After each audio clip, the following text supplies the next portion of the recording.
We had a brief overview of transversals during the Essentials module, but there is a lot more that can be learned about this feature in the eye. And in fact, Chapter 17 of the Integrated Iridology textbook is devoted to just this subject. Transversals are oblique fibres that traverse the radial landscape of the iris and should be viewed as genetic links to the family history. Dispositions can be activated or remain dormant, so they are in some ways similar to lacuna. Transversals can indicate the following possibilities: areas that will become adhesions, reduced function, vascular and or humoral blockage, scar tissue, and localised stagnation. So these are claims made in many textbooks, particularly up to and including the early 90s. But in my experience, I've found these even in young children. So both of these children are under 12 months old. This little one is only 4 months old, and you can see a transversal here in the lung region. And can you see the transversal in the brown iris? First of all, the obvious one is here in the renal sector, but we also have one here in the lumbar spine. And is this a liver transversal? So my viewpoint is that just as we inherit our pattern from the previous 3 generations, we can also inherit transversals. And this suggests very strongly that transversals are linked to the issues experienced by parents, grandparents, and great-grandparents. And just like we'd said about lacuna, this disposition can be activated or remain dormant. It depends on what we eat, what we drink, what we think, how we live, and who we love. Something else that I was delighted to have seen for the first time is that just because you can't see a transversal doesn't mean that not there. So this is the case history we looked at in the last segment, where the young lady had the pigment removed with laser. And to her own great surprise, she uncovered quite a significant transversal here in her left eye, running from the spleen up through the respiratory segment. Very interesting, don't you think? But we will deal with the things we are able to see rather than speculating what might be under a pigment layer. So in our discussion of transversals, we're going to consider, first of all, colour. Secondly, we'll look at the shape and the indications this can reveal. And thirdly, of course, we're going to look at location, since that will give us a lot of information about what to ask our clients. So looking at colour, white is by far the most common colour, and it suggests the possibility of congestion, stagnation, inflammation, and possible pain in the underlying reflex tissue. I've found many of these in clients, including children, who had no symptoms whatsoever and no personal history attached to the particular transversal that we were looking at. And if you're looking at Chapter 17, Figure 17.1 is of a young lady who's only 12 years old. You can see she has a significant transversal in that image and had no personal symptoms whatsoever associated with the sign. And interesting, more than 25% of people have transversals. So if it's possible to have a transversal and it has no symptoms, we have to concede to the possibility that, like lacuna, transversals can indicate transgenerational issues. And here is the image 17.1 from the Integrated Iridology textbook on page 224. So we can see this is white. And the majority of transversals are white. The majority of transversals are seen in lymphatic eyes. Here's another example right here. However, it is possible that they can become either red or pink. Now, this is usually associated with historic infection, congestion, or nutritional deficiency.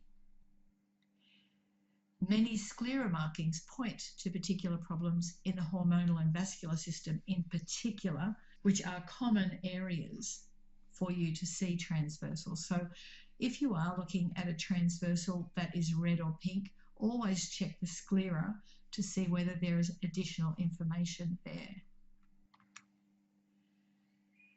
Pink transversals have the same significance as white transversals, but at a more extreme degree, because we believe that a change in colour indicates increased likelihood that the particular disposition has been activated. Pink transversals are quite common and are most frequently seen in the liver area. So here we have an example of a pink transversal. You can see it weaving its way up to the gallbladder, or this could be pancreas, I think gallbladder, but it's coming from just above the ovary all the way through the liver sector into the, we'll call it hepatopancreas area.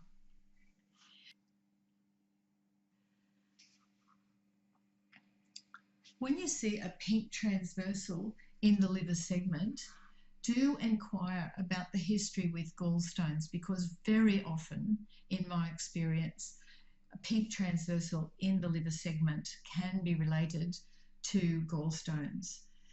And even when there is no history of gallstones, do ask about their diet, because obviously a high-fat diet with low fibre can really cause significant problems for the liver. The obvious question you need to ask is, what's their consumption of alcohol? In my experience, even one episode of binge drinking to the point where a person has really overdone it can produce a pink transversal. This particular lady's case, she came to me just for a curiosity check. What can you tell me about my eyes? And I noticed that this was quite a significant pink transversal. And of course, I questioned her on diet and her history with the gallbladder. And there was negative. But then I asked her about drinking, and she says, yes, she drinks every day. And fortunately, I thought to question her further on this. What do you drink and how much?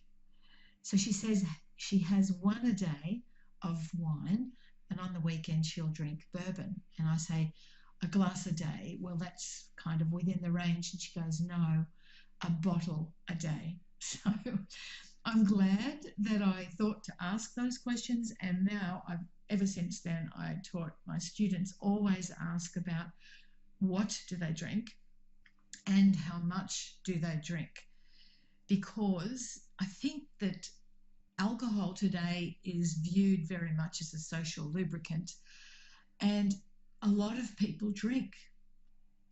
I think times have changed dramatically over the last number of decades so that more people drink than don't drink. So it is important that you are quite definite with your line of questioning.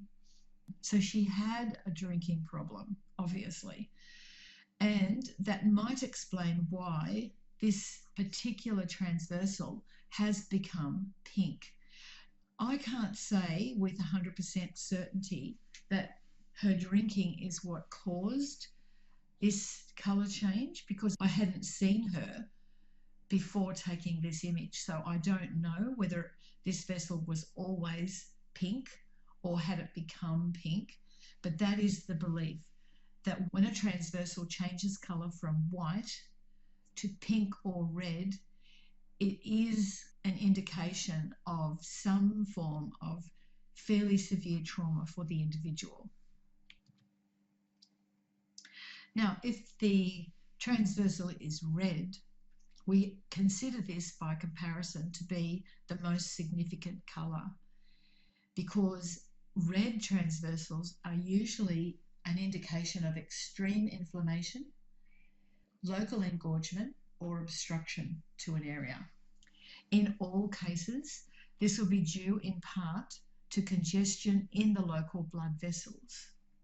So if you look at a transversal, it is yet another vessel in the iris structure, just as the individual fibres are composed of blood vessels, so too are the transversals.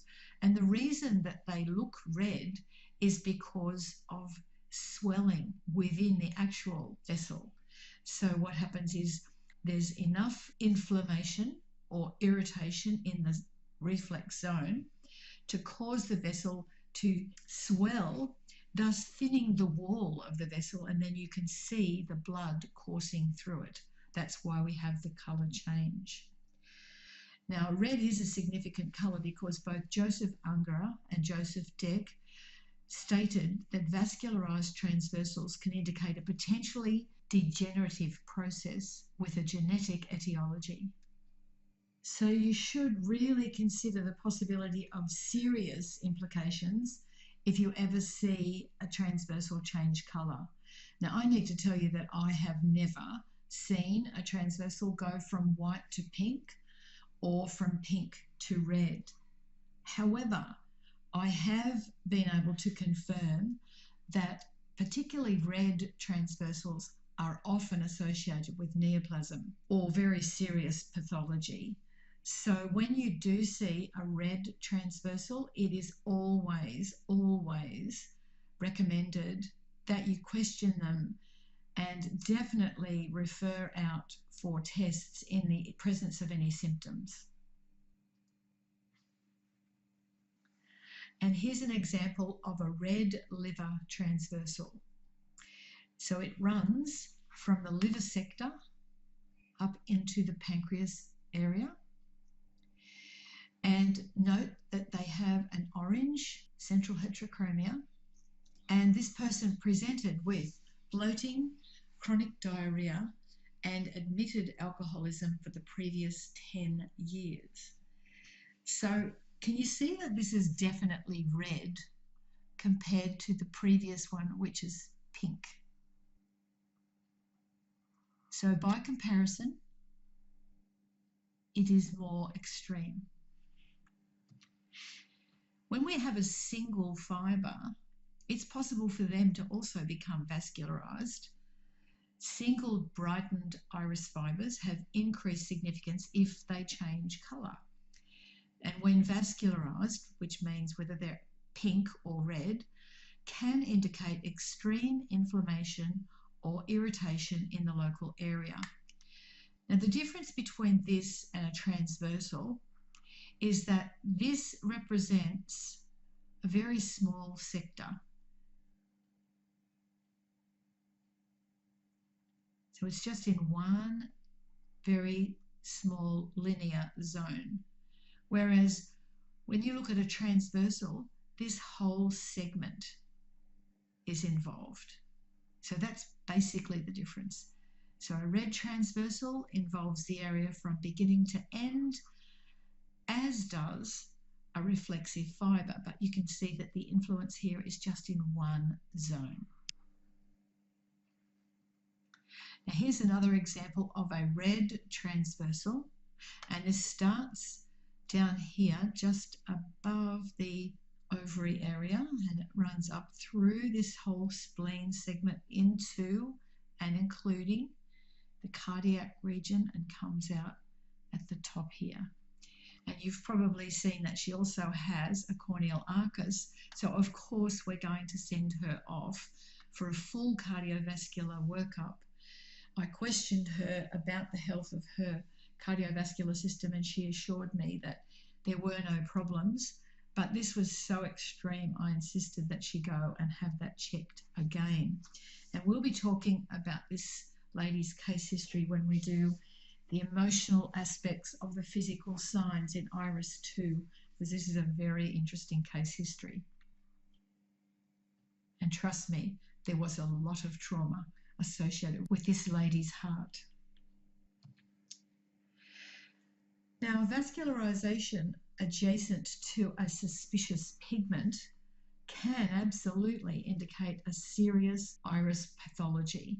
So this is one of the examples we looked at in our last segment on pigments, where this is an unusual and variegated pigment associated with correctopia, but it also has some vascularized radials coming off it, and together this is a very ominous picture. You would definitely refer this person to an ocular specialist, because this could possibly be, and actually is, a melanoma.